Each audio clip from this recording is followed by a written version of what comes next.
Сегодня мы с вами вместе с фондом проводим благотворительное мероприятие по поддержке детей, имеющих онкологические и иные заболевания. Очень важно оказать поддержку нам с вами и быть сопричастным.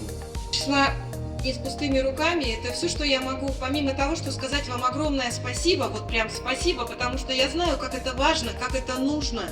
Вот эта социальная ответственность, а особенно когда это идет вот из молодых сердец, из тех, кто, я вижу лица вот девчонок, которые с каким запалом, с каким воодушевлением это делают, это дорогого стоит. Я знаю, что вас очень много, и вот это для вас из добрых рук с любовью. Димочка, спасибо.